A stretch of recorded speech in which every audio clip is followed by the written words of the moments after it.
Welcome. Today we are diving into the ATO's latest business real property ruling and what every SMSF trustee needs to know to stay compliant. Stay tuned. This video could save you from a costly audit. Welcome to the Explainer. Did you know there are currently about 600,000 self-managed super funds, or SMSFs, operating across Australia right now? For a lot of these trustees, business real property is just a massive opportunity to diversify their retirement investments and lock in stronger returns. But here's the catch. It's only a golden opportunity if you can actually survive ATO scrutiny. So let me just ask you straight up, is your SMSF actually audit ready? The stakes right now are incredibly high. The regulatory landscape around these funds is super complex, and the Australian Taxation Office is watching SMSFs closer than ever before. If you're exploring this investment option, you simply cannot afford to be complacent, especially when we're talking about property valuations and strict compliance. Okay, let's dive into the roadmap for today. We're going to hit up the high stakes, defining business real property, the 5% exception, arm's length rules, and finally, staying compliant. All right, part one, the high stakes. Listen, the ATO isn't just passively sitting back and collecting data anymore. They have rolled out comprehensive guidelines and they are actively auditing funds. Their recent publication hits the nail on the head, stating, with increased scrutiny on SMSF property valuations, trustees must ensure valuations are based on objective, supportable data and meet updated guidelines. You see, they're heavily targeting funds where valuations look completely out of step with market trends or where there's just flimsy evidence, and trust me, the ATO will notice. You absolutely need professional valuations or, at the very least, multiple sources of rock-solid documented proof. Moving right along to Section 2, defining business real property. This definition right here, it's the absolute foundation. If you get this wrong, literally nothing else matters. By law, business real property, or BRP, is defined as real property, meaning land and buildings, where the predominant use is wholly and exclusively in a business. We are talking about commercial offices, retail shops, warehouses, factories, and yeah, even agricultural land used for farming businesses. To make this crystal clear, let's compare a couple of scenarios. Say you've got a commercial office or a warehouse leased back to your own operating business. That is perfectly compliant. But what about a mixed-use property where the residential component is more than just incidental, non-compliant? The ATO looks at what the property is actually doing every day, not just how it's zoned. Slip up on this predominant use rule and you're looking at severe penalties, or worse, disqualifying your entire fund. No way we want that. Which brings us to Section 3, the 5% exception. Now, this exception is exactly why BRP is often considered the golden ticket for business owners. Normally, an SMSF is strictly chained to what's called the in-house asset rule. Basically, your fund cannot invest more than 5% of its total assets in in-house stuff, which includes any investments in or loans to related parties. But he is the absolute game changer. Business real property is the ultimate exception to that 5% rule.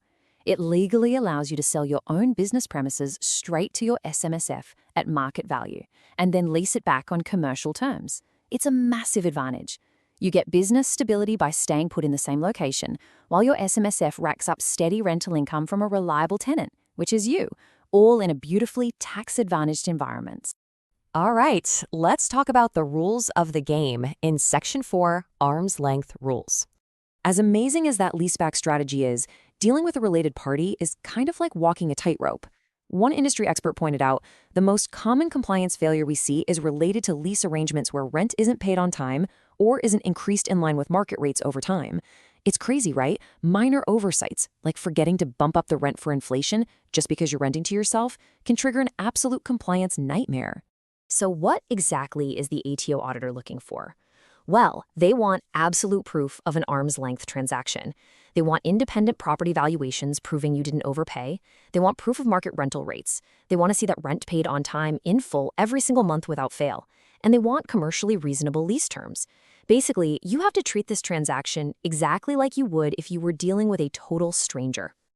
And this all boils down to the sole purpose test. Every SMSF investment has one job: providing retirement benefits for its members.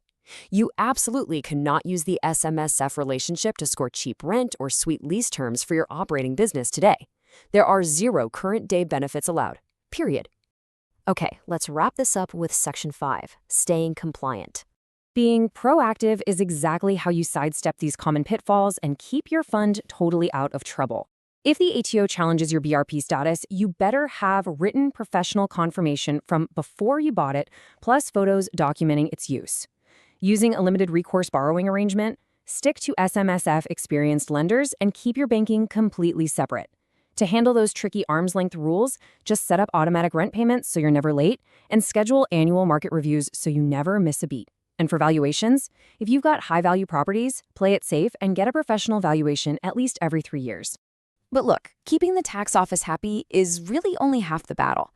You have to think strategically here. Remember, BRP is a highly illiquid asset.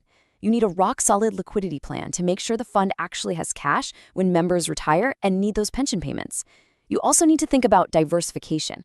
Does sinking all your wealth into a single asset class really match your risk profile? You need a succession plan in case the related party business ever closes its doors. And obviously, never skimp on insurance to protect the asset itself. Because the ATO requires SMSFs to be audited annually by an independent auditor, here is your ultimate survival checklist. You need the valuation reports and the supporting evidence. You need the actual lease agreements and rent review documents. You need receipts proving every single rent payment cleared. And you need the minutes from all your trustee meetings that actually document your investment decisions. The whole shebang. So, I'm going to leave you with this one provocative thought. When the ATO inevitably comes knocking, is your SMSF documentation going to tell a story of strict compliance or dangerous complacency?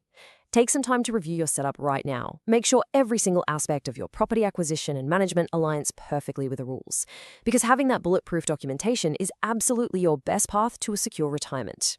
Thanks for joining me on this explainer, and we'll see you next time.